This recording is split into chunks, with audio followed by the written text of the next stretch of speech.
Hello friends, welcome to stock Garjana. Two candlestick pattern के next pattern में हम लोग बुलिश पियर्सिंग सीखेंगे। बुलिश पियर्सिंग एक बुलिश सिग्नल है और ये पैटर्न बनता है जब हमारा स्टॉक प्राइस नीचे गिर रहा होता है। तो एक बार देखते हैं कि ये बनता कैसे है। तो हमारा स्टॉक प्राइस लगातार नीचे गिर रहा है, यहाँ से ये नीचे गिर रहा है और इसके बाद एक ग्रीन कैंडल आती है। बट गौर कीजिए कि जो ग्रीन कैंडल है इसकी फॉर्मेशन कैसी है। ग्रीन कैंडल की जो ओपनिंग है वो लो है प्रीवियस कैंडल से, यहाँ पर इसकी ओपनिंग है और जो क्लोजिंग है वो इम्पॉर्टेंट है। अगर वो प्रॉपर नहीं बनी है तो बुलिश पियर्सिंग पैटर्न नहीं बनेगा।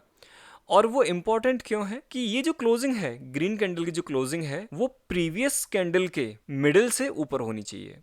और मिडिल किसका लेना है हमें? प्रीवियस डे की कैंडल जो है उसका ओपन और क्लोज इन दोनों के मिड में जो होगा उस पॉइंट से ऊपर होनी चाहिए। यानी कि ये जो येलो डॉटेड लाइन है ये हमारी मिडल है, ओपन और क्लोज, रेड कैंडल के ओपन और क्लोज का मिडल, ये येलो डॉटेड लाइन है। अगर ग्रीन कैंडल का जो क्लोजिंग प्राइस है वो इस येलो लाइन से ऊपर हो तो ये जो पैटर्न बनेगा ये हमारा बुलिश पियर्सिंग कहलाएगा। और इस पैटर्न के बनने के बाद हमारे चांसेस काफी ज्यादा बढ़ जाते हैं। अगर मैं साइकोलॉजी की बात करूं तो अब तक हम बहुत बार इस साइकोलॉजी गिरती हुई मार्केट में रेड कैंडल के बाद ग्रीन कैंडल बने उसकी हम बात कर चुके हैं।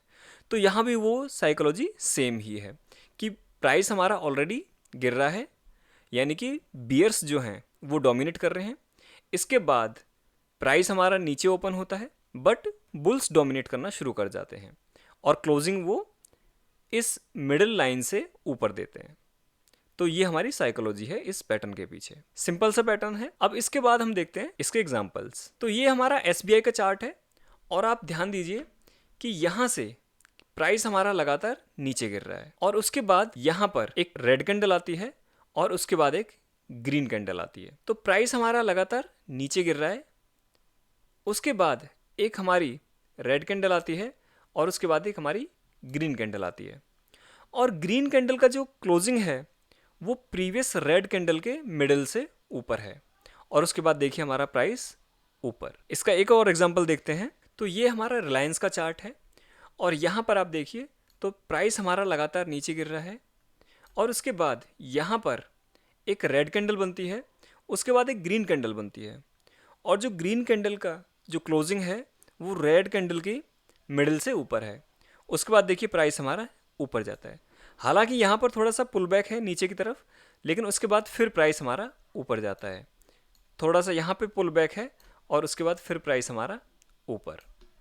तो ये एक एग्जाम्पल है। इसका एक और एग्जाम्पल देखते हैं। तो ये हमारा टीसीएस का चार्ट है और आप यहाँ पे गौर कीजिए कि प्राइस हमारा लगातार नीचे गिर रहा है और यहाँ पर आप ध्यान दीजिए, यहाँ पर एक रेड कैंडल बनती है और एक ग्रीन कैंडल बनती है। तो जो ग्रीन कैंडल का क्लोजिंग है अगेन वो रेड कैंडल के मिडिल से ऊपर है और उसके बाद देखिए आप प्राइस हमारा ऊपर। तो ये एग्जांपल्स थे हमारे बुलिश पियर्सिंग के। इस पैटर्न के क्राइटेरिया की हम बात कर चुके हैं कि जो एग्जिस्टिंग डाउन ट्रेंड है वो काफ़ी टाइम के लिए है और ग्रीन कैंडल का क्लोज जो है वो रेड कैंडल के हाफ से ऊपर होना चाहिए। अगर सिग्नल एनहेंसमेंट की बात करूं तो जितना ज़्यादा हमारा गैप डाउन होगा, यानी कि जो ग्रीन कैंडल है उसका जो ओपनिंग है वो जितना ज़्यादा नीचे होगा उतना ज़्यादा हमारा रिवर्सल के चांसेस अच्छे होंगे। और अगर हमारी रेड और ग्रीन कैंडल्स ज़्यादा बड़ी होंगी तो भी हमारा रिवर्सल ज़्यादा अच्छा होगा। और अगर दोनों दिन हमारे वॉल्यूम्स काफ़ी ज़्यादा हैं तो हमारे रिवर्सल के चांसेस बहुत ज़्यादा बढ़ जाते हैं। अब बात आती है कि इसको ट्रेड कैसे करना है। तो जब ये पैटर्न बने, जब ये प्राइस हमारा नीचे गिर रहा है, ग्रीन कैंडल बनती है, तो उसके बाद जो ग्रीन कैंडल का हाई है उसके बाद हम लोग ये स्टॉक खरीद सकते हैं और हमारा जो स्टॉप लॉस रहेगा वो इस ग्रीन कैंडल के लो से नीचे रखना है। तो इस तरह से ये पैटर्न हमें ट्रेड करना है। आई होप आपको ये वीडियो समझ में आया होगा और अगर आपको वीडियो अच्छा लगा हो तो please subscribe to my channel and share it with your friends. और अगर आपका कोई भी डाउट हो तो आप मुझे कमेंट सेक्शन बॉक्स में पूछ सकते हो। Thank you very much.